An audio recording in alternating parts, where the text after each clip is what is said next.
Welcome to the Mockingcast, the podcast of Mockingbird Ministries, an organization that exists to connect Christian faith with the reality of everyday life. As always and ever, I'm Scott Jones, your host, and we come to you every Friday to discuss, among other things, the contents of our weekly wrap-up post, Another Week Ends, which is kind of like our Christian cosmopolitan, grace-infused guide to the contents of the interwebs as we see them for the week.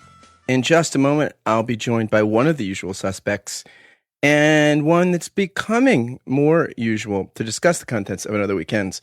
But first, I had the distinct pleasure of sitting down in New York City with Rebecca Schiff, who is a wonderful author, most recently of a collection of short stories called The Bed Moved, which has been reviewed incredibly favorably, including in the New York Times.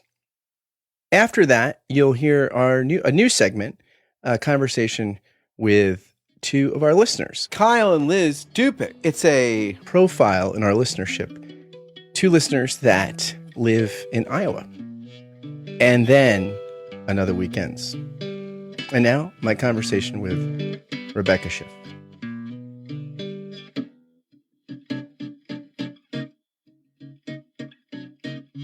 All right, I am here with Rebecca Schiff, first time on the Mockingcast, and she is the author of a number of stories, but most recently, The Bed Moved, which is a book of short stories, but it almost has like a memoirish quality to the stories. It's like, I'm wondering, where do you end biographically and characters in the stories begin?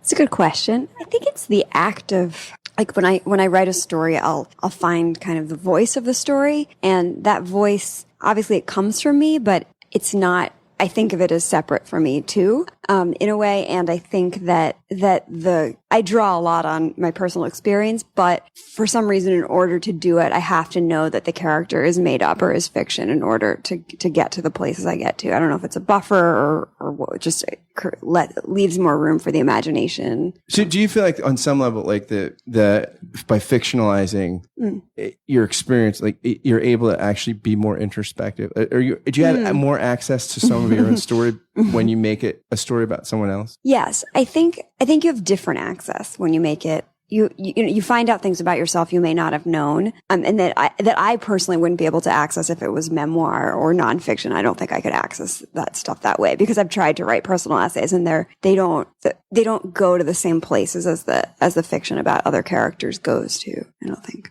Are people always asking you this question though? Like people, I mean, you're writing about experiences, some of which like if they were your, are people like, hey, which is you? Which is right. Are friends and family like, hey? Yeah, sometimes friends and family, like one of my relatives called my mother up to sort of complain because she was like, that didn't really happen to our mother. And my mother had to remind her that it was fiction. What was the thing that, what part of there's a story where, the narrator's grandmother, it says her grandfather left her grandmother. And that didn't really happen. That's fiction. So my aunt was like, our parents had a good marriage. And libel, this is slanderous. That I think, again, that ability, that freedom to make things up is I think it's important for a lot of writers. And I think for me, it even gets confusing, like what happened and what didn't, because sometimes the feeling will be true, but the events will be different, or sometimes the events will be true, but the feeling will be different, so it doesn't really match up completely. But people, I accept that people are going to be curious about it, because the narrators seem to have a lot in common with me in terms of age and where they are in life. What was it like when you saw your book reviewed in the New York Times? That was exciting. That was actually on my birthday. Wow! Happy birthday to you! Yeah, I know, it was a great birthday present. And people were writing on my wall, "Happy birthday," and then one woman wrote like, "Happy birthday" and congrats on the New York Times review. And I actually thought the review was going to come out the next day. So I was like, so then the happy birthdays turned into congratulations, and that was pretty, dramatic because I think hadn't, I just didn't know what that was going to feel like. So I had to go for a bike ride, to kind of get out my excitement. You had the adrenaline rush. Adrenaline rush. And I pedaled it. I went around Prospect Park once. It's a pretty favorable review too. I mean, it says, this is by Dwight Gardner. He says, to read the novels and stories of Karen Russell, Sheila Hady, Rivka Galchen, Adele Waldman, Alexander Kleeman, Nell Zink, Otessa Moskva, and Rebecca Curtis, among others, is known we're a golden age of young female writers who, when they wish to be, are powerfully, cleansingly, and sometimes bodily funny. And then your mention, and then that frames like, he's putting you in as one of the stars in the constellation of the golden age of young female writers. That's got to feel great. It does. It feels really good. And to be in the company of those other writers, some of whom I've been, reading for a number of years and really respect and admire, felt really good. Where did you grow up? Long Island. Strong Island. Strong Island. I cleaned pools one summer with one of my college roommates in Long Island. Where? It was out near Stony Brook. Stony Brook. Yeah, we used to have to do science. I was in a science research class in high school, and we used to have to do a lot of our research in the Stony Brook Library. So I remember going there and being really confused by the science articles because they were aimed at real scientists. They were professional articles, and they were just having high school kids, sort of do it to prove how smart they were. But I didn't understand most of what I was reading because it was people who had studied, science. And what was your home life like growing up? I mean, was it kind of suburban? I mean, you do a good job at several of your short stories, like kind of narrating. It seems like suburban coming of age in sort of the post, coming of age after George W. Bush in light of the internet. Kind of there's this whole kind of like constellation of events, like, and you seem to narrate that in some of the stories. Yes, I grew up. It was a pretty standard, as far as I know, suburban childhood. And then there's this rupture because 9/11 in my life, in real life, happened when I just graduated from college. And I'd had a personal rupture, which is that my father had died. And so our family was, it was in a crisis. And then the nation was in a crisis. So it was kind of like the end of innocence for me personally. And then it was like confusing because everyone was like, it's the end of innocence for all of us. But until I lost my father, it would have, I think childhood is eventful in that you're, in terms of like what's happening in your consciousness, but it was a pretty, safe and comfortable childhood. So you had enough money that you weren't sort of wondering where the next meal was coming from? No, that was not a worry, for this generation in my family, because of, a lot of factors, but assimilation and then sending people to med school and things like that It's interesting though. Do you feel like what happens, like, that even it's like Maslow's hierarchy of needs, like, if your needs are met in Western culture, there's still anxiety, right? It's just displaced to like meaning and work and does my life matter anyway? I mean, it seems like you spent a lot of time in the stories writing about that, about sort of angsty stuff that is just as debilitating sometimes existentially as when more basic needs aren't met. I mean, I don't really know what it's like to, like someone who's living in a country that's being bombed or, where they're really worried about their safety or they're worried about food or, I've never had that experience. So I only know what it's like, to have those, in terms of the hierarchy, to have those basic needs met. And then from there are a lot of other, actually I took a workshop called, I don't know if you've ever heard of this guy, forget his name. He wrote this book called Nonviolent Communication, and there's like a needs, there's like, it's really into feelings and needs and kind of how to communicate without, blaming people or judging them and sort of like figure out which needs are being met and which needs are not being met. And when I went to this workshop, someone asked about the hierarchy of needs, because a lot of the needs on the list that they give you are like the need for, intimacy and the need for, connection and all those kinds of needs and shelter. There's like a little like shelter, safety like section, but it doesn't put them in a hierarchy. It just kind of puts them along with all the others.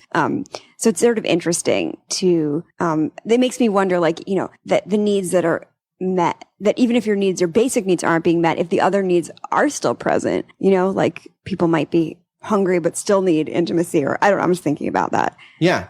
Or it's funny because like in Eat, Pray, Love, she talks about how like that she's doing like counseling work with people that were like refugees on a boat, and thinking they're going to be talking all this traumatic stuff, and they're talking about like brokenheartedness and love, and is this person going to love me? We had this connection on the right. So it's this. Yeah, I mean, there's only so many dimensions to the human story, right? Right, and like I think that in the the stories where something really tragic does happen, that there's someone dies, everyone is still, people are still jockeying for status, and they're still worried about how they seem or how they appear. It's kind of like that stuff doesn't go away, even if you're in a more heightened kind of or difficult moment.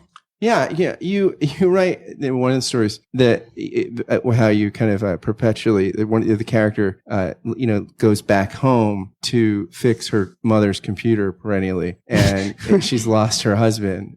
And you tell a story about in fixing the computer, like you come across the history cache and like porn that the dad had looked at, and it was sort of like, I don't know, boxing women porn or something really, really like eccentric. And you have this great line that, all guys look at porn, but, but for some, at this moment, his darkness came up against my darkness or something to that effect. I thought that was a really incredibly human moment. Because I think it's really hard to see for children to see parents as human and parents to see their children as real human. Like, there's this kind of weird, all sorts of transference and things that go on. That is hard. So, in that moment, it's like the character's father became such a three-dimensional human to her. Right. Well, she's forced to confront something that makes her uncomfortable, but then like in confronting it, she's looking for things on the computer, like to learn more about him or kind of connect with him, and she doesn't find what she's looking for, she thinks, but then in another way she does, because she does. And I think that's what if you lose a parent young, in some ways you don't get to, like, when, now my mother, I'm an adult and I see my mother and she's an adult and I see her differently than I did when I was a child. But when you lose a parent young, you don't always get that to see them the way an adult would see them, or see them as a person.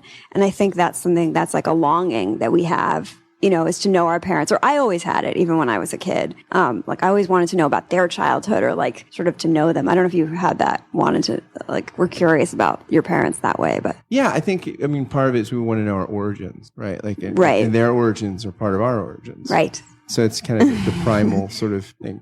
Yeah. Okay.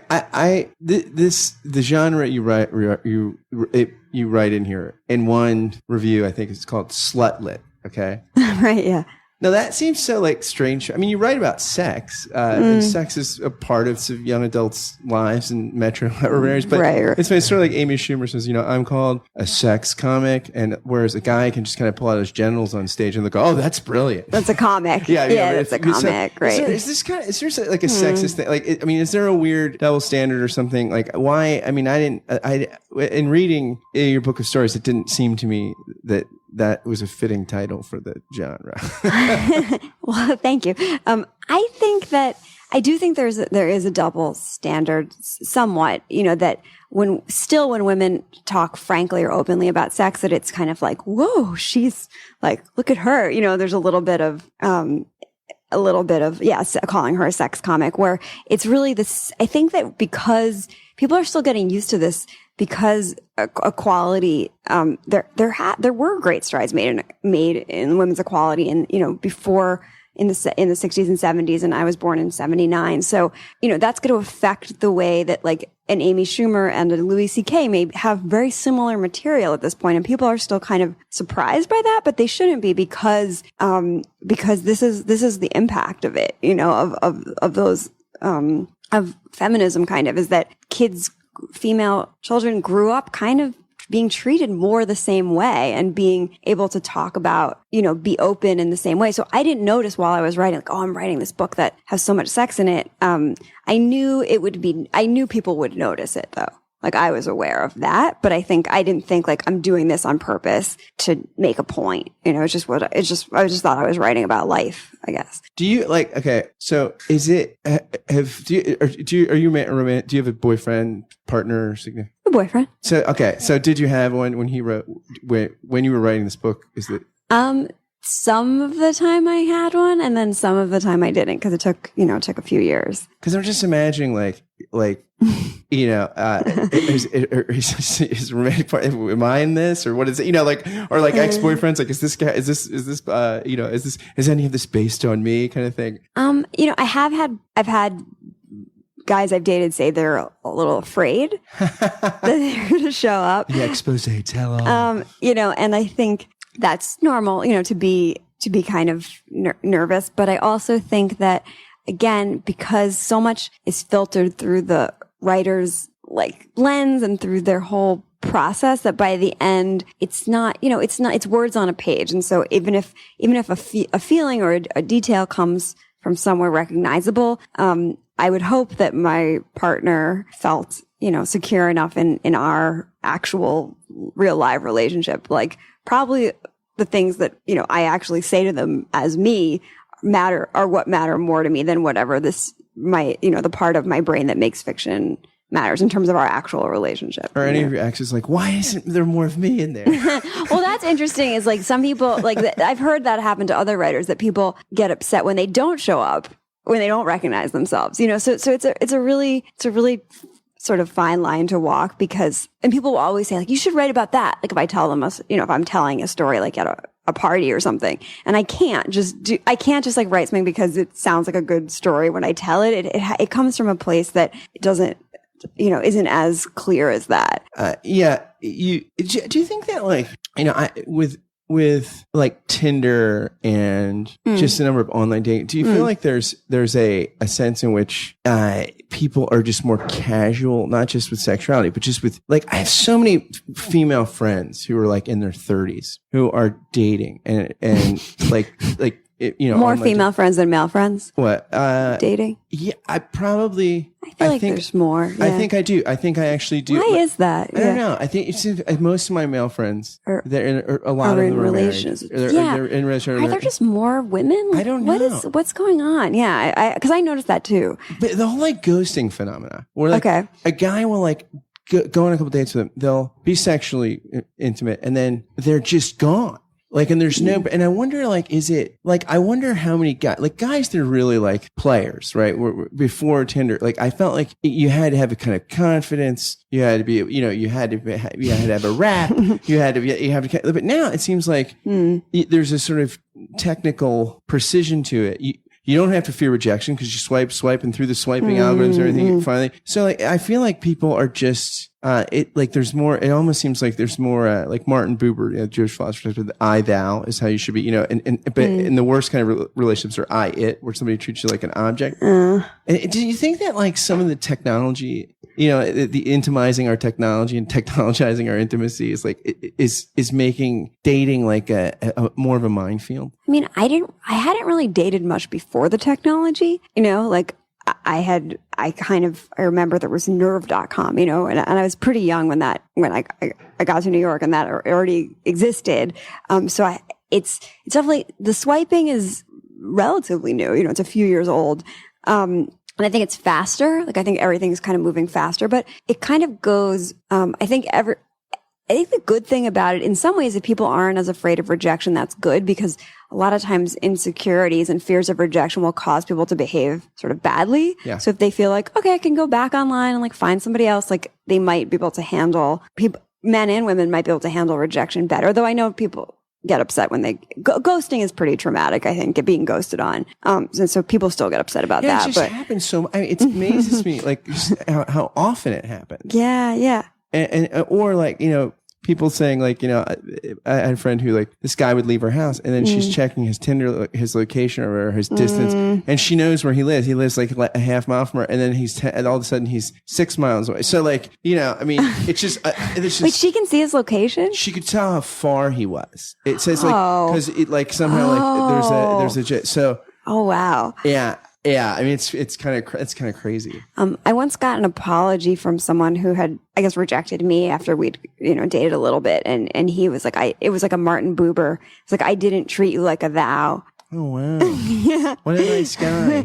Well, kind of. I think he wanted to be seen as a nice guy. Right, or maybe what a nice image that he cultivated. Yeah, he cultivated this image. I mean, I think he felt guilty because he hadn't treated me that well. I mean, he didn't do anything horrible, but he was a little careless with my feelings. And then he wrote this like long Martin Buber-esque kind of like apology. And I still was like, go to hell. Like, I don't care now.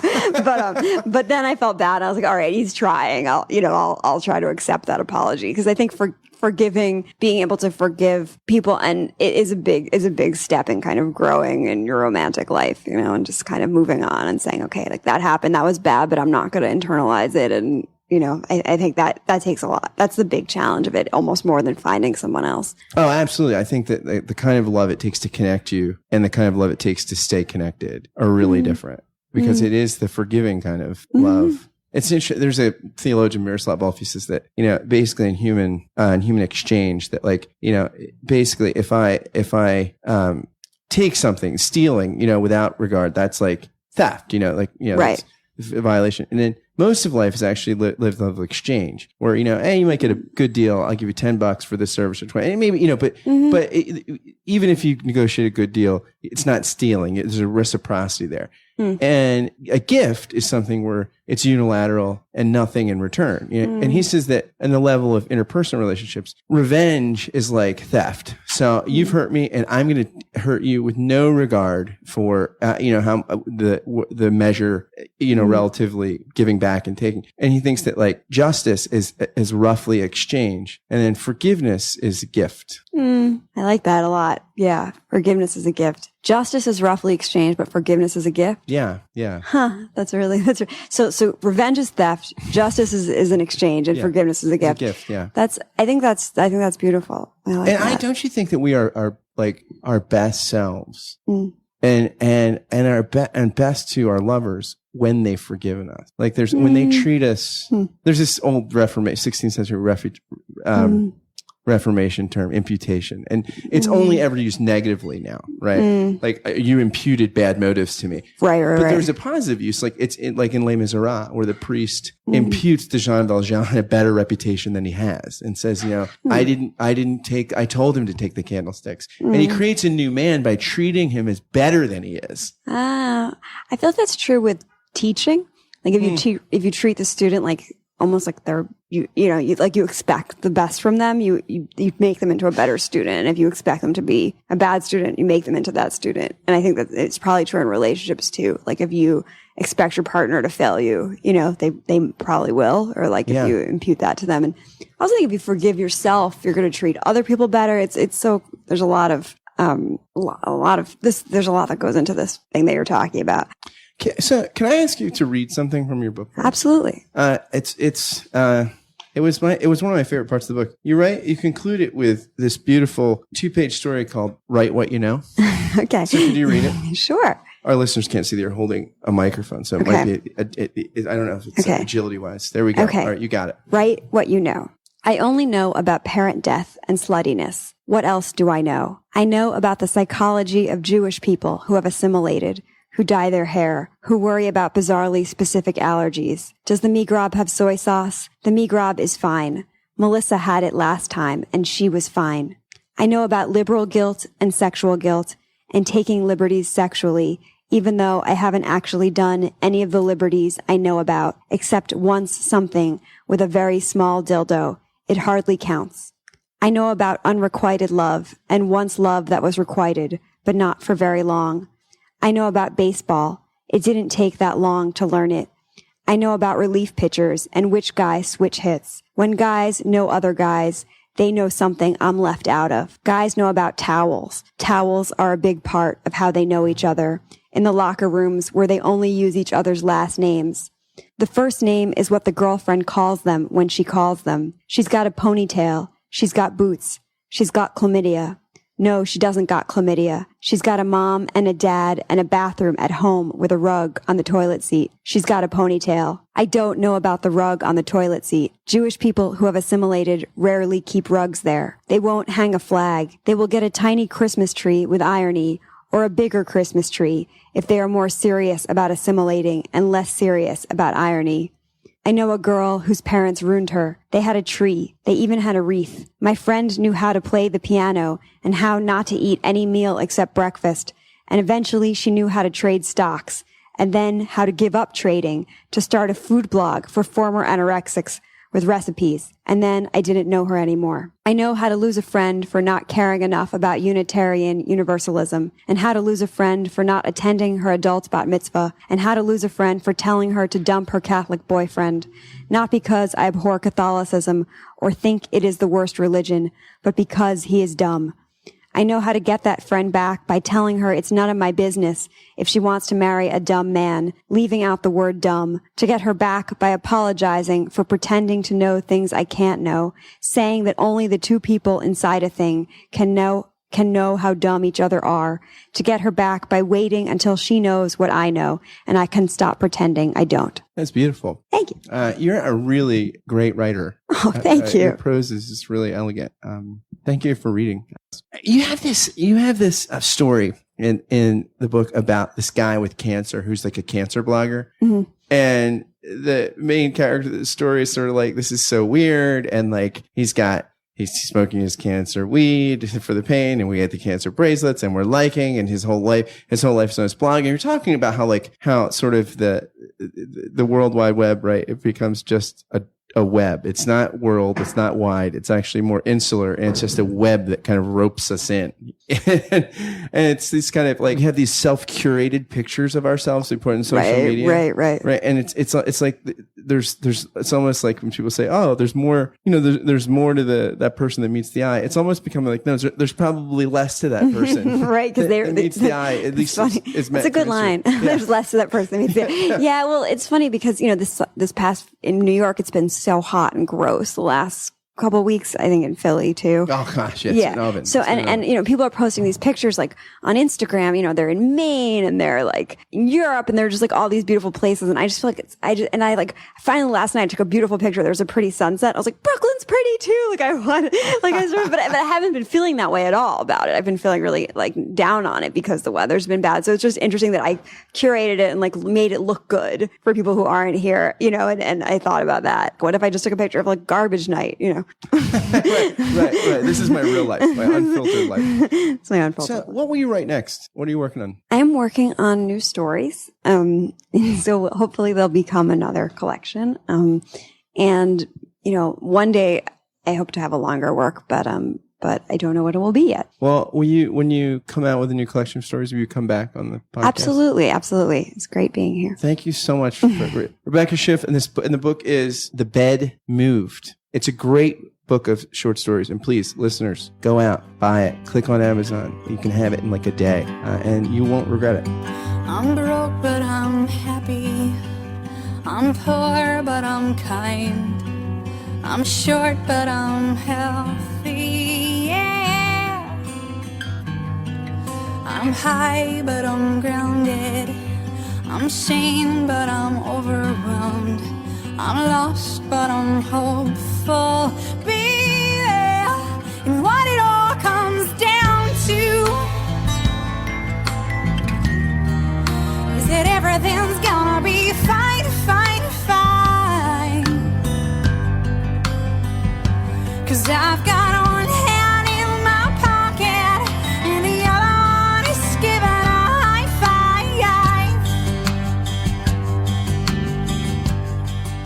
Kyle, Liz, thank you so much for your generous gift. It blows me away that you did that. It seems simple. I don't know. I feel like every time we listen to like a radio station that's having a pledge drive, I always feel a little bit guilty that I should give money because I'm sucking life out of them. But admittedly, I never felt that way with Mockingbird. It just felt like it, we really did benefit from it. So it felt pretty easy. And there's nothing like hearing, which is something I stole from Howard Stern, but like, there's nothing like, I'm actually not good at math. So like when Sarah's like, I can't believe you're doing the math on the air. Like I was actually like, wait. So I added the calculator sound effects later because I was like, wait, carry the 10. What is that? How did you guys meet? Oh, we met in college. Which was? Yeah. Really. What college? It is a small private school called Buena Vista University in Iowa. Buena Vista sounds like it should be in Florida or Southern California. Buena Vista and Iowa. Did they lure you in with like, okay, here's Buena Vista. There's a lovely pool. They do have a lake. It's in the town of Storm Lake, so there's a lake. How did you guys meet? Like at the school? Like, was it a baseball game, cafeteria? It was actually at a bar. Yeah. Yeah. Oh boy, was there drinking allowed? Well, were you under 21? We're under 21. We both were, yeah. Oh boy, scandalous. Oh, but this is, hey, Christian erotica novelists. Here it is. Here's the story. Yeah. So one of my friends, we were at the bar that she worked at. And so I was talking to her, and Kyle was there with his baseball buddies because he actually never drank at all. Me neither. Yeah. So it was kind of, whenever people hear the story of us meeting at a bar, they're always like, wow, I don't picture that at all. He might not have been the designated hitter, but he was a reliable designated driver. Yeah, exactly. Yeah. And they had popcorn there, free. So I love popcorn. Yeah. So what did you say? Like, who approached whom? Is it who approached whom? Is that grammatically? What's the subject and object? Who approached whom? That's it. Yes, that is correct. So I was sitting next to him at the bar, and he kept slamming his Coke down on the table, and it was spilling onto my arm. And I said, "You should be more careful with your drink." And then he started talking to me. Slamming is maybe too strong of a word. You were setting it down, and the bubbles were just kind of effervescing. It's a nicer way to put it. Yeah. Well, I like effervescence. Yeah. So, okay, so you get married sometime after that? No, more than that. Really? Yeah, because we were sophomores then. I was sophomores. We didn't date right away. We went on a fantastic date at the end of our sophomore year. We were at Dairy Queen, and we were there for like 2 or 3 hours. It was awesome, but I think both of us were going through stuff as sophomores that just led us to not reconnect during the summer. We actually went on that date when did we graduate? We graduated in 2011. 7 was high school, so 2008, 2009? Yep. Yeah. 2009. 2009. Well, you went to Africa. That was part of it.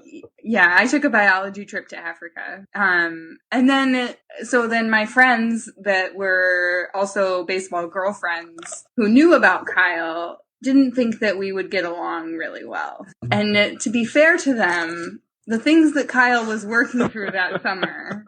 What were you working through, Kyle? Long story short, I had been voted a captain after my freshman year on the baseball team. We were a really bad team. And so I just kind of always been that way, loud, obnoxious. And so it was easy to be a leader on a team that wasn't very good when I was loud and obnoxious. But my sophomore year, we were a little bit more successful, and I was not revoted as a captain. And that left a kind of a bitter taste in my mouth. And then I played baseball that summer with some of my teammates, and just had looking back on it, a lot of it is surely just my attitude, but just had some really tough relationships with teammates, and decided to leave the summer team and strongly considered transferring from that university to play baseball at a different university. Yeah, looking back, I wouldn't have used the language or the terminology, but I was certainly a lot of people. I was the voice of judgment. I was the voice of the one who just didn't really understand why people didn't work as hard as I did, and didn't ever really understand people's backgrounds, where they came from, had no compassion or empathy to really think about them. And so that created just an incredible amount of friction with my teammates. And because of that, I thought about transferring. And she didn't have much interest in actually listening to that at that point. Which is probably... She helps you take yourself less seriously, it sounds like. Yeah. Or maybe the best parts of yourself more seriously. Where do you guys go to church? That's a good question. We just moved, so we are currently church shopping. So you're up for grabs. Okay. So basically this is like The Bachelor. Ooh. Yeah. Yeah. Kyle and Liz Dupic, what city is this again in Iowa? Des Moines. You're in Des Moines. So you're in the capital. You Yeah. bet. So if I'm a pastor in Des Moines, and we're going to tweet this tomorrow at hashtag Des Moines Recruit, every church is going to call you. How do I sell? If I'm a pastor looking to win you all over, and I would guess you're probably decent people, givers, church participants. I mean, you've been generous to Mockingbird. Don't give too much to the church because we have to fund this podcast, but give a little something. So how would you make your pitch as the Bachelor, Bachelorette for church? What would win you over? If you walked into a church and you experienced or saw X, what would that be? Ooh. This is part of why we're giving to the Mocking Cast, right? Is because it's been so, the organization on a whole has been so good for us. Mm-hmm. So law gospel distinction, right? I don't know if that's the right way to phrase it, but I think it's consistently preaching grace. yeah, and not. So if there's a consistent preacher of grace out there, I feel like it would not be legitimate for me to baptize your newborn. What's her name again? Elise. I as Mockingbird. But if a church lands you, I will come out and do the baptism. I'm really ordained. I baptize people all the time. I will come out to Des Moines. If a church preaches grace and you guys join, and I will do it not on your dime. If you guys land in a church that preaches grace, I'll do it on Mockingbird's dime. I'll come out there if you want. And I do a great baptism. I do a great wedding too, but you're already married. Yeah. But if you have siblings or friends that need married, I'm good. But I will come out there. If a church lands you and you want, I don't know if you guys are even believe in infant baptism, but that's the thing. Here's the funny thing. That is probably a point. It's funny actually to even hear you talk about, some of the people that you interact with politically and you even couching your language, and, that doesn't make us more Christian. Here in the Midwest is just the opposite. If you don't fall on the other side of where you guys fall, then you have to figure out why you're. It's just funny to hear to hear that the East Coast and Midwest falls on different sides of the political spectrum, and both have to try to explain why that doesn't make them more Christian. And I think in a similar way. That's lovely. How long have you been married? 4 years. 4 years. 4 years. Gosh, you guys give me hope for reality. I feel like you guys you're a lovely couple. Yeah. Sometimes. Thank you. Yes, we appreciate that. So is there anything I've never done the listener preview, the listener profile. You are the first, and you're like Kim Kardashian, not in the scandalous way, but you're going to break the thing. You're a tough act to follow. Is there anything you guys want to ask or say? I feel is there something you want to express to the mocking world, or ask of, I guess I speak in this moment from Mockingbird. I actually didn't like Mockingbird when I first listened to you guys. Mostly because I'm not artistic-y and you guys just have a different view on that stuff that I never saw. And so I actually, I think Tully and Trevijan, he mentioned you guys one time. And then his situation kind of happened, and I didn't have anybody who preached grace all the time to listen to. And so we started to listen to Mockingbird. And the first mocking pulpit that we listened to was is a Jackson Pollock. So good. That's great. Yeah, it was so good. Yeah. And I feel like that in a big way, I think that Liz would probably come from a lot more of a background of probably where you guys come from, and more of a mainline and more of a progressive appeal. And I grew up in a very moralistic background, and so incredibly conservative, and all the negative evangelical notions that I've probably been associated with at one time. And so, Kyle, what's the difference between conservative and incredibly conservative. Like, is it really incredible? Like, would I not believe it? Like, Yeah. and that sounds very conservative. I think there were definitely times when he would say something that he believes, and I was like, no. I think it's blindness. Not the way the world is. Right? Kyle. I think a conservative person probably lands there, but has the ability to see that that's not the greatest answer, to everything, or can at least see somebody else's point of view. Right. I think somebody who's incredibly conservative just is so blind to the reality that, our college ministry went to Memphis every spring break, and one thing that they kept getting thrown around there was, we dealt a lot with racial reconciliation and had people talk to us, and this line that kept getting thrown around was proximity breeds empathy. And when you're in the Midwest, like, it can just be really easy to put a lot of people who look like you and believe like you, and you're never in proximity to people who believe differently. And I think that in a big way, that's been Liz and I's marriage, and that's what Mockingbird's done for us, is created unity on a front that of what really is the main thing, and has helped me especially let loose some of the issues that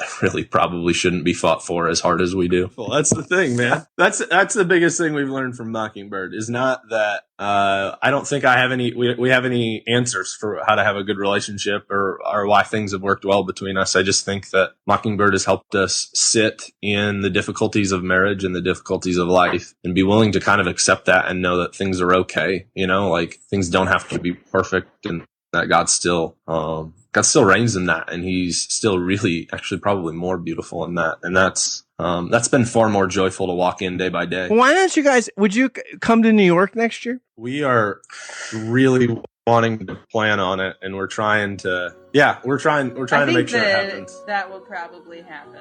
Yeah.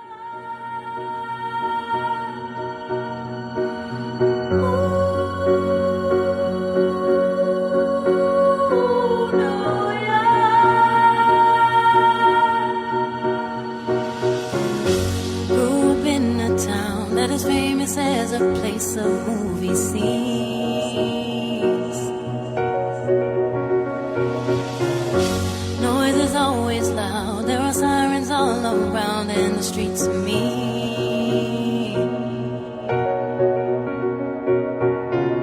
If I can make it here, I can make it anywhere, that's what they say.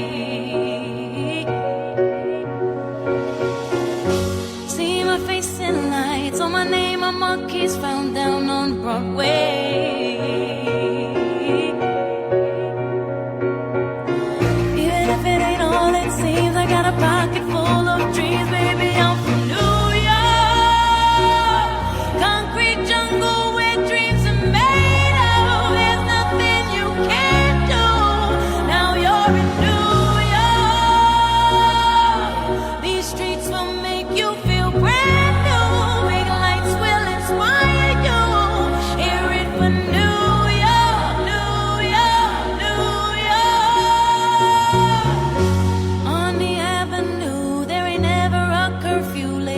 So hard,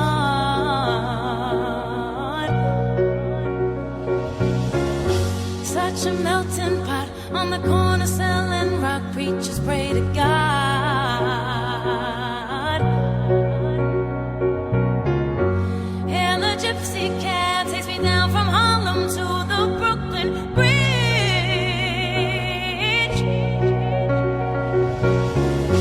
Someone sleeps tonight with the hunger for more than an empty fridge.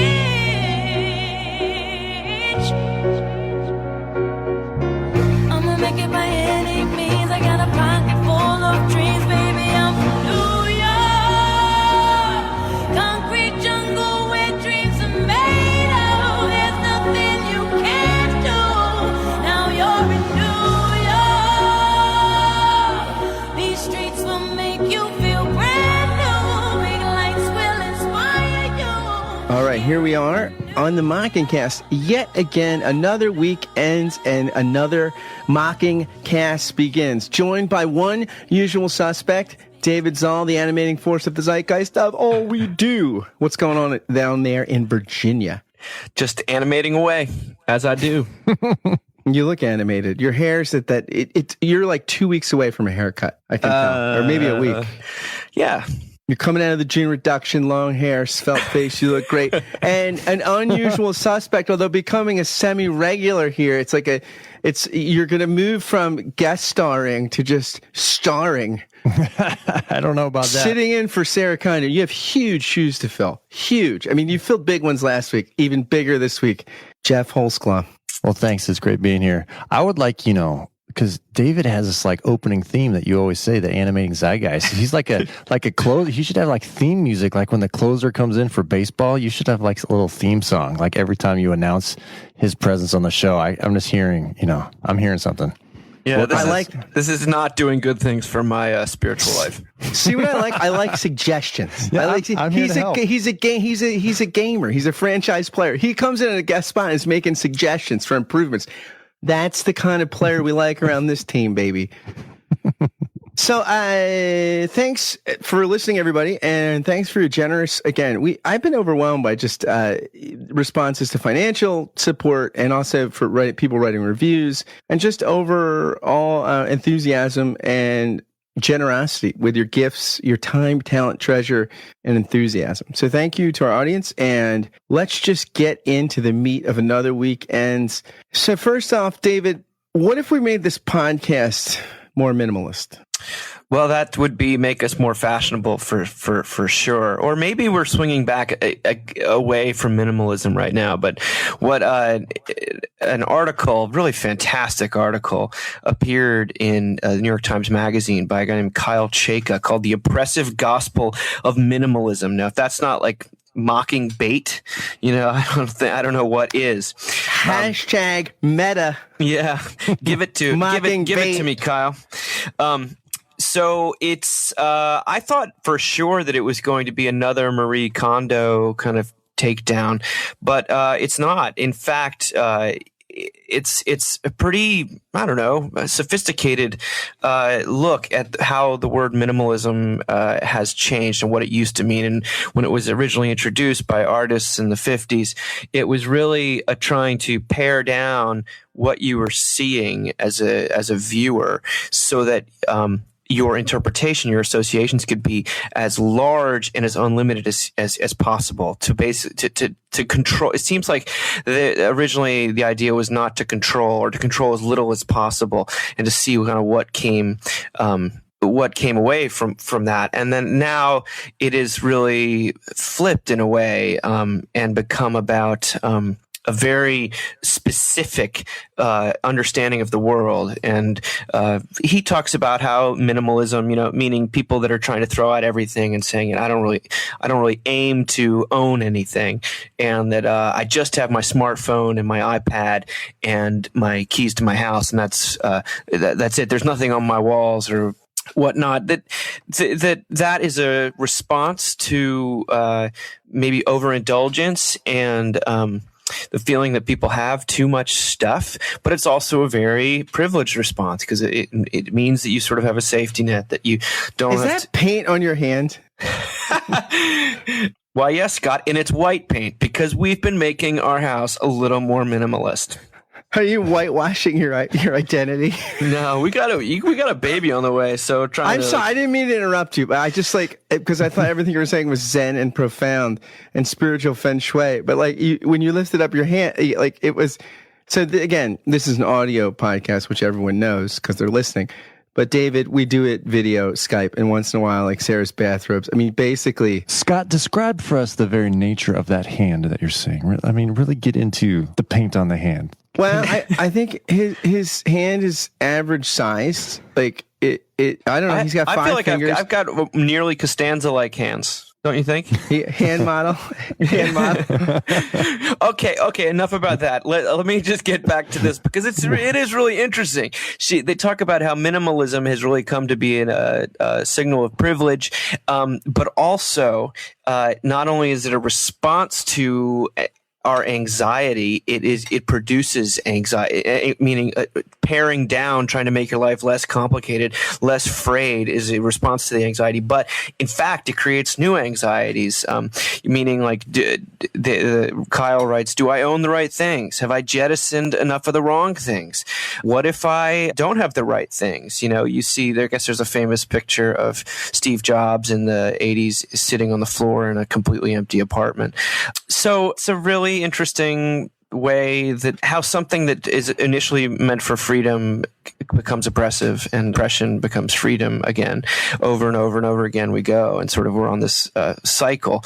His final lines are too beautiful not to read here. He says, the fetishized austerity and performative asceticism of minimalism is a kind of ongoing cultural sickness. By that he means that most of this minimalistic movement is meant so that you can be more productive and do more things, and in fact ultimately consume more things. He says, we misinterpret material renunciation, austere aesthetics, and blank emptied spaces as symbols of capitalist absolution, when these trends really just provide us with further ways to serve our impulse to consume more, not less. I mean, hope you have a great Saturday. Jeff, where are you at on consumption, like conspicuous or otherwise? Well, consumption in general. Well, we are, in one sense, by nature, we're consumers, just in a material sense, to biological beings, things, of course, right? But I don't know. Like, I think as one who, I've always considered myself kind of a minimalist at heart, so now I'm like rethinking my whole life. But I always thought of it more of just simplicity and humility rather than kind of like this like grand statements and things.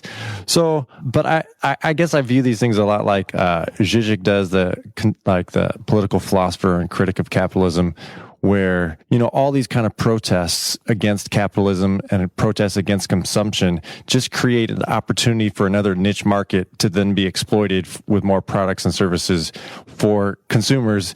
So now instead of having a service to get a bunch of stuff, now you're going to pay for a service to help you get rid of all your stuff, right? So we just have all these different things that we just get co-opted, constantly into the system. And so I think, I don't know, I guess I resist the question, like, what do you think of consumption? It's rather, what are we going to do in the midst of our consumption? Because it's not an either or, right? We can't just say, oh, we're not consumers. And that's where I feel like this essay was kind of getting at. Like, well, we can't just be all maximal or all minimal in the things that we have, but rather, what are we doing with them? Can we ask better questions about our stuff? I'm totally with you. I like how he zeroes in on the underlying question, because it turns out it's just another form of the outside-in approach to human change and possibility, and in our terms, sanctification. It says he says it clearly. He says, if we attain only the right things, the perfect things, and forsake all else, then we will be free from the tyranny of our desires. And I can relate to that, and I think there's a virtue of simplicity. Clearly, Jesus didn't have a lot of stuff. We have to acknowledge that. Well, you can make loaves and fishes out of nothing. You don't need stuff. Okay, wedding at Cana, hey, holler, top shelf, $100 Bordeaux, boom. It's easy to be minimalist when you're the Son of God, walking around making stuff out of nothing. Creation ex nihilo. Well, I hope, can you conjure one of those incredible tank tops you're wearing right now? I can't. That's why I struggle with simplicity. I'll tell you though, my Calvin teacher in seminary said, as a Calvinist, I repent of my virtues, not just my vices. And I think I'm in the inbox zero, right? So my inbox, maybe 15 emails get in there if I have been away for a few hours, and really not. But I'm not any more productive. I still miss just as many deadlines. I judge other people who don't have inbox zero. I'm still so I don't think it's a bad thing. And some days it makes me more productive. But I feel like the shadow side of it, that's the thing. There are no panaceas. Except Jesus, who was simplistic because he could make something out of nothing. Well, before we move on, though, I brought up the simplicity thing, but I would want to resist a conflation of simplicity and minimalism, because I think the point in Kyle's article was that there's this trend or this fashion of minimalism has become like a new maximalized way of self-expression. And I think of simplicity and humility as not self-expression. It's gotten off the train of self-expression. It's gotten off of the train of broadcasting what I'm about. It just is. And so I don't want to conflate the simplicity, humility with the movement of minimalism, which is really just another fashion that people are broadcasting with. That's quite simplistic of you, Jeff. For whatever kind of puzzle you got, you just stick the right formula, the solution for every fool. I remember the time when I came so close to you, sitting there skipping my class, running from school. And I bought you that ring 'cause I never was cool. What makes me think I could start being slated? Let's talk politics. We don't talk politics a lot on this show, but two great articles that appear in another weekends that might make us become politicos, as they say. Yeah, well, they're not really even that partisan. What's interesting, and we're actually, people might be interested to know that we're missing Hillary's speech at the Democratic Convention by recording this on demand, dude. Which might be a mercy in itself. But we, the Atlantic published something, and I was watching the convention yesterday, and I noticed this too. An article called Hillary Clinton and the Reclamation of Grace. That this word grace keeps on popping up in relation to her. They're clearly using it. They're like, that's the word we want to use to position you, and a word that doesn't connote the author of this article talks about how that really does have a sort of a feminine quality, when the way we're talking about a sort of graceful, poised, equipoise kind of way of moving and acting and apologizing more. Yeah, I don't know about that, but but this word grace is constantly it's clearly seen as a net positive, but that it's sort of the third leg of the kind of guts and grit and grace, which is something that they're playing on. And so the article goes through what grace means and saying that's pretty much a shibboleth, that it means kind of whatever you want it to mean, or it changes throughout time, even though they're right to say that in Christian traditions it has a pretty specific meaning, though, those of us who are involved in sort of ecumenicism and theology know that people use that word within Christendom very differently. Well, they get to how Michelle and Barack have used that word in their own talks, and they reference that incredible talk that no matter where you are on the presidency and the parties and whatnot, the speech he gave after the Charleston shooting, when he talked about the grace of God, and he spoke about it in a way that we very much would recognize, and they sang Amazing Grace, and this sort of grace is the free and benevolent favor of God. We're reading this in the Atlantic Monthly as manifested in the salvation of sinners and the bestowal of blessings. That's actually Obama's words. Anyway, I think it's very interesting for those of us who are interested in grace that this is being used to position a candidate, and for all of us to bring whatever associations we have to it, because it's clear it's also probably seen as the opposite of what Trump is about. I mean, you say whatever you want about Trump. Grace is not the word that I think of in terms of like manners and kind of balance, and the way that it's used in that Grace Kelly kind of way. He seems to be the opposite of that. So they're highlighting that. So yeah, one of the things I thought about Bill Clinton's speech, and Rachel Maddow immediately had this, hey, it's odd and seems anti-feminist to bring up this girl. I met, but I felt like actually, and Nicole Wallace, Republican commentator on MSNBC, said the same thing by and large. I actually thought, they were saying, like, he even mentioned the heartbreak of their marriage in the speech, and I actually thought, how humanizing. I mean, it was this thing where, like, love is complicated. Where no marriage. I mean, it was actually, I thought, a beautiful picture of grace that Bill Clinton got up and talked about how much better a president and a change maker how much of a better president because she would be a change maker. He was a great candidate, and you know, in a bipartisan way, you could probably say a decent president, you know, wherever your politics are. But for a guy to get up, and I believed him. Now, maybe that's just because he's a good politician, but there was a sense in which he lifted up his spouse as really maybe not the better candidate, but the better person to lead and change. So I thought that was, whether you like Hillary Clinton or don't, I thought that was a really beautiful moment, and a moment that took some humility to lead with their romance as someone who was a covenant breaker. Yeah, that's as we all are. Yeah, you know, my wife can't stand watching the conventions with me because I can't, the cynicism really takes over because I watch that speech and I can't help but feel like they're trying to check a box. Someone said we need to humanize Hillary, so Bill, it's going to be up to you to do it. And so I always feel so played. And you know, that's partly my issue, I think, but it's also maybe the world in which we live, in which, you know, what you said is true, and hearing you say it, it's really a beautiful view of it. I have this, I feel like I've got this remove that I can't get away from, where I'm thinking, well, what are they trying to accomplish with this speech? And clearly it is to humanize this person who actually, grace is not a word that people actually, not the way that I think about it. There's many things you can say about Hillary Clinton, but grace is usually not what comes to me. So I felt like I was being sold something, and that's what the point of a lot of these conventions are. I mean, that's their prerogative. It's totally fine that this is what they do, but I personally have a hard time taking it seriously. Come live over here with me in the land of naivete. Well, just to jump in, I kind of want to agree with David a little bit about the cynicism. Well, you know, I have one, I guess, negative thing and one positive thing I could say or add to this is that let's check the boxes. Well, yeah, I mean, I guess the way, so I step way back, you know, and I have like these voices, theology voices who say that like most of Western civilization is just a parody of Christian theology, you know, so providence becomes the invisible hand of economics, right? And the body of Christ becomes the, you know, political body of, you know, blah, blah, blah, right? Did you just go meta? Yeah, I definitely did. So, but meta.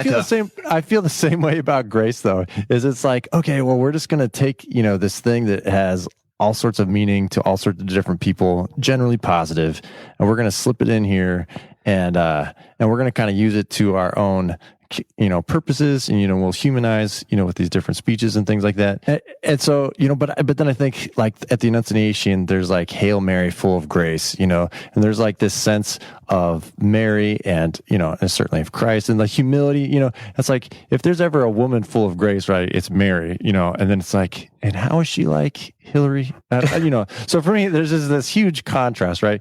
So, but they both agreed to bear children. Yeah, certainly. So, but for the positive side is I would say, you know, certainly as, you know, in Christian or Christendom circles that I run in, you know, I don't have the connotation of grace as kind of this kind of you know, elegance and poise and things like that. But it did make me think that it is usually, that sense is usually only applied to women, right?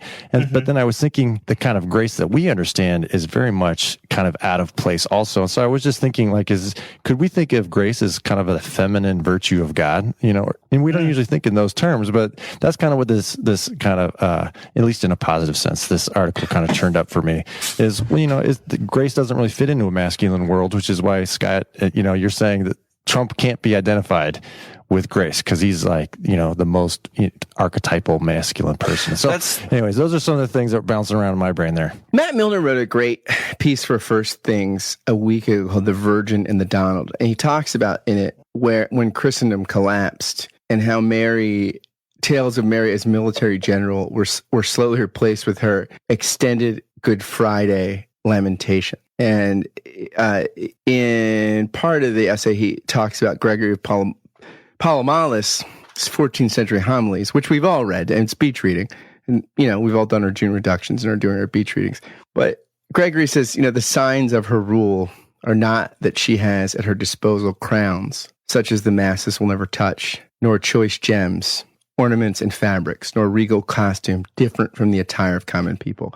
Such things were invented for those kings who cannot rise above what is earthly, and whose clothes reign rather than their souls. Instead, the tokens of her royal power are indescribable graces beyond our comprehension, abilities and energy surpassing nature and directed heavenward. Grace is always a mystery when you find it and leaves you in an ineffable kind of moment and disposition. I always associate grace not with the taking of power, but with the giving up of it, which I think that when we talk about Mary, I mean, David, if the Democrats want to win, let's say, David, for a minute, let's say you are the political consultant to Hillary Clinton, and she asks, how can, the horse race is tight, especially in Ohio and Pennsylvania. Surprisingly, Hillary's running all kinds of ads in my home state and in Ohio, and Trump is running no ads, and they're neck and neck. David, how does she turn it around? I know you're not a tribal guy, you're not a partisan, especially on the show or on the blog, but just for a moment, give Hillary a little advice. Well, I don't have to, because David Brooks took care of it this week in the Times, as he came out with one of these incredible articles that you sort of wonder, where is he getting this stuff? It was so beautiful. And you're right, Scott. We are definitely talking more about politics than I ever feel comfortable doing, and I hope people who are not used to it will forgive us. But this was quite powerful what he wrote. He wrote an article called "Hillary, This Is Why Democrats Are Still Struggling." He says a lot of things. He said he does surface one of my pet peeves is that seems to be the inability to conceive of people's self-interest in anything other than economic terms, or materialism being the explanation for absolutely everything in the world, when it just isn't. It's an explanation for a lot. But what he gets to most germane to our project is he says at the end, he says, third, if you want to win this election, you're going to have to answer hatred with love. I mean, this is a woman who they were chanting "lock her up" last week, and that's all of a sudden you've got these associations with Barabbas or something. It's crazy. But this is what Brooks writes. He says, your tendency so far in your career has been to answer hostility with distrust and secretiveness. You've ended up projecting coldness, but also weakness and hurt. People who build emotional walls amid conflict do so out of fear, not strength. Along the way, you've made yourself phenomenally unpopular. The confident move is to break out of the emotional bunker with vulnerability. The sign of strength is to answer the lock her up enmity with a confident, honest account of what it feels like to be you, embroiled in the political combat, encased in this global celebrity role, but maintaining authenticity in a world that conspires against it. Imagine if you displayed honest self-appraisal and even moments of remorse. You'd have the world rooting for you, not against you. Now, some reformational types might say, hold on, we're getting way too, we've crossed the two kingdoms line, like we just smashed it.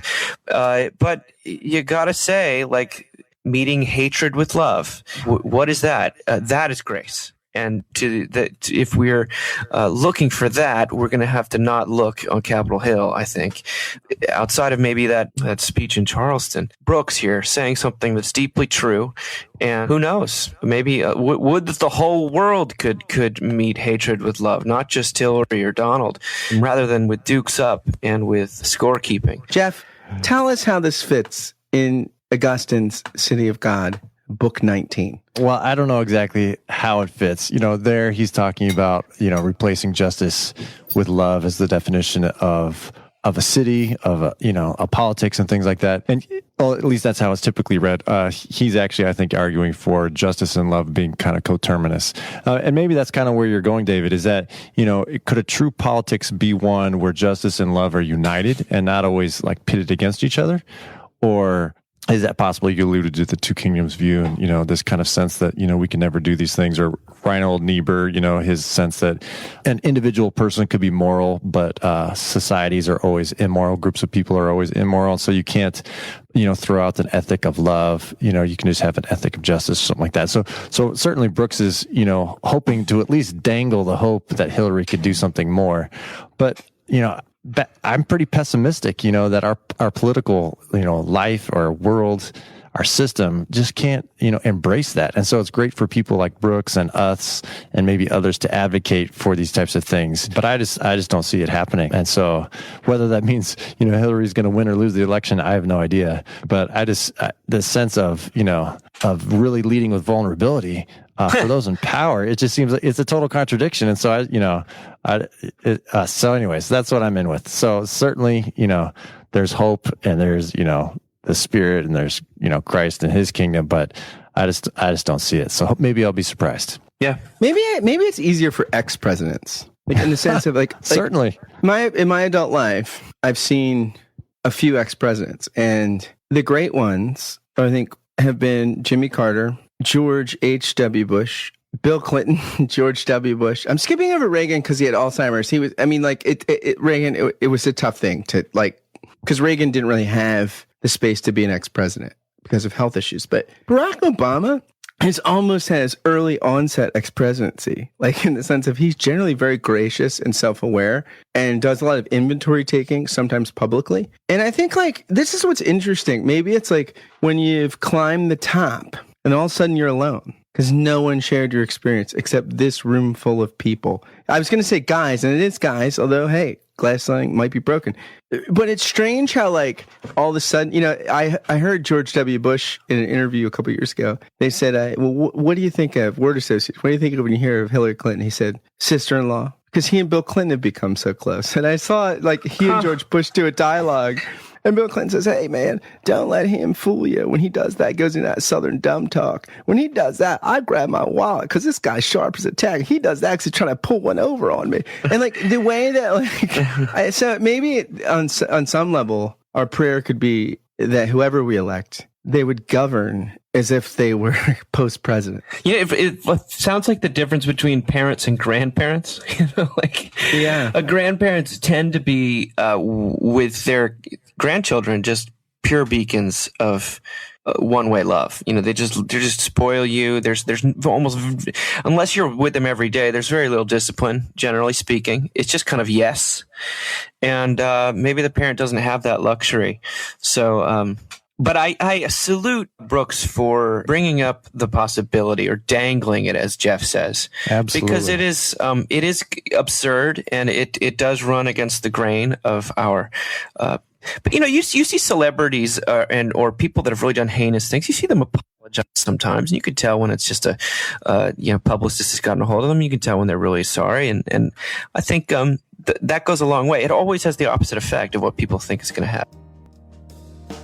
Church doors thrown open, I can hear the organ song, and the congregation's gone.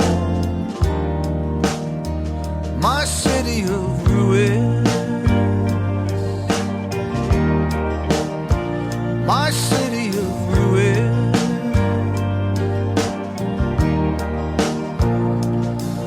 Now the sweet bells of mercy drift through the evening trees, young men on the corner like scattered leaves. And that, to be honest with you, Scott, this is what I was thinking when I was reading that Howard Stern article that we were talking about, this sort of the vulnerability that people, but this is your subject. So take it and run, my friend. I feel like now I want to hear your reflections on the article. I have so many thoughts on it.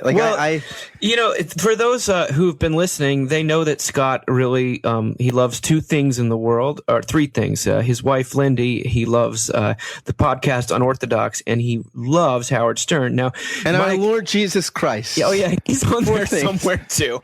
Our Lord Jesus Christ, Yeshua. The Stern. When you first talked about how much you loved Howard Stern, I thought to myself, this is the Howard Stern I remember, because I remember the sort of show on E! Entertainment. I watched the movie, and it just was sort of lewd stuff that it's candy. You immediately get drawn into it, and it's very kind of raunchy and kind of, dorm room kind of, sensibility. But then over and over, you'd tell me about these interviews he was having with people that were kind of plumbing the absolute depths. And, then this New York Times, and I believed you, and you would play these things for me, and I think to myself, something about this man's demeanor, something about his style, his age, his experience is giving people, is not communicating any law to whoever he's interviewing, to complete safety.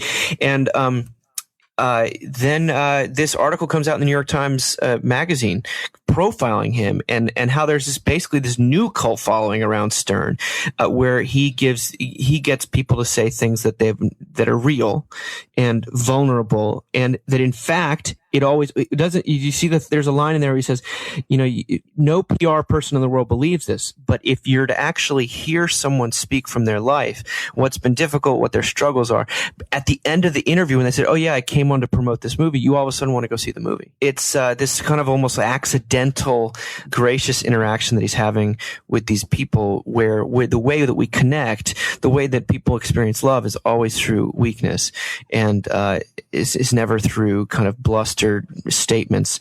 And so if you have whatever it is on the Sirius radio, which is like, I don't know how long those interviews go, Scott, but it sounds like they go long enough to really get somewhere and to really get onto the boys in the basement kind of can come out. And they lead with this story about Bill Murray talking about what is the purpose of life. I don't want to think about myself because I'm not nearly as wonderful as anyone else thinks, and certainly as I think. I mean, oh my Lord, this is what's coming out of these celebrities' mouths. Bill Murray being a special case. But Scott, Jeff, tell me what you thought. As someone, Baba Booey! I'm conjuring my inner Leah Leibowitz, who this week on Unorthodox pointed out that Sarah Silverman was the only person that advocated for Stern fans. She ended her speech at the DNC with Baba Booey! Just as a counterpoint maybe to the Brooks commentary on Hillary, is it seems like, Stern certainly has a following, he has a platform, he has, in a sense, power, but he doesn't really have an agenda, but he also doesn't have responsibility for anyone else, right? And so he's able to enter into vulnerable spaces with himself and to others, and to create an atmosphere. And so the question is how does a talk show and a talk show host and kind of like our pop celebrity kind of, atmosphere, how does that inform, or could it or not, our political lives? Like, is there a way to blend these two where we could have a lot of authenticity or reality? Or I just use authenticity. Please edit that out, Scott. I hate that word. Right. But, but is it possible to take those postures and put that into our political discourse in America? And my hope is, oh, please, that's exactly what we need. The reality is like, oh, that's never going to happen. So that's my two thoughts as we shift from these two, seminal characters here. Yeah. I have so many thoughts on this topic, and I will try to keep them brief.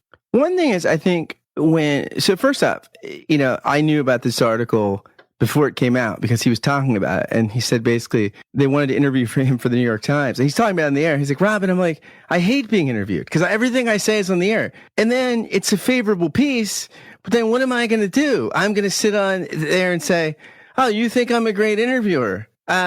Okay, thank you. And then he did the interview actually because his agent, Don Buchwald, it's been his agent for years, said, Howard, they're going to run the piece with or without your comment. So then he says, well, then Robin's like, well, Howard, it looked like a photo shoot, like Sports Illustrated swimsuitish.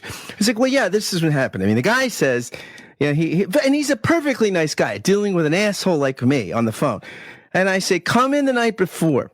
Set up your stuff at 5:00. I'm giving you 10 minutes, right? So he's like, Robin, that's why we have to end the show at 11 o'clock. I told him 10 minutes.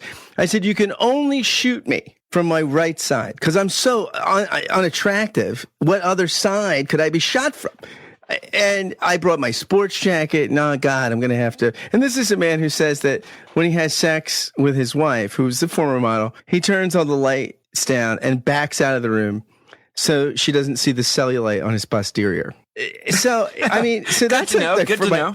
Yeah, that's my first thought. Like, my second thought is, I think he did a Barbara Walters interview or something, one of the big interviews, and she said, Howard is really sensitive. I say like I know him, but someday he might be a mocking cast interview. Ooh, everybody, that's a tease. Let's all pray for that. But basically, he feels like he and his wife get broken up with by celebrities all the time because they invite them out to their house in the Hamptons, and they come out and they are so bored. They're like the Cleavers. Like, hey, we have little tote bags. They think it's, oh my God, we're going to have to leave the first night. They'll be strippers. And they're just like Ward and June Cleaver. It's just like, no, so his best friend is Jimmy Kimmel and his wife. And he talks about going on vacation with them. And I hate traveling. Like, I like it when I'm there, but like the anxiety of packing and just the commute and everything. Like once I'm there, and actually on the plane I'm okay, but getting on everything. And Lindy, my wife, has really helped me with this. But like he's like, I wasn't a jerk on vacation. I was actually a decent person. What Jimmy and I do, we take romantic walks with our wives. Then we do guy time. We just draw. Like he and I, we sketch things, and he's better at it than I am, but we sketch. So his life is so mundane. It's like, so basically this interviewer says, you're such a nice guy. Who is that guy in the air? This is the real you. He's like, no, the guy in the air is the real me. Like how I got good in radio is I just said whatever was coming to my mind. So you're getting the filtered me with all my social norms and all my fears and everything. So when I get in the air, I just say what comes to mind on a good day. And that's partially why one of the things that I didn't like about the article is that he interrupts his guest too much. I think almost full disclosure, if there's any critique I've had, well, I have many critiques of myself as an interviewer, but if there's something that would be my number one critique, I don't interrupt enough. I don't there are things I have in my head where I'm talking with someone that I actually wish I had the courage to say. And I don't. Sometimes it's and we're all filtered, and where's the filter end? Where do we begin? Onions, skins, things like that. But Stern, the self-awareness about that. And the only last thing I'll share is this. With Piers Morgan, he had a great interview a couple years ago with Piers Morgan. And he said this many times on air, but it was very poignant the way he put it. He said, his father was a type A guy, children of immigrants, just hey, Howard, you need to do this. You're a moron. Why don't you do this? Why would you ever want to do this? He said, my dad wasn't emotionally available, and he was a radio engineer.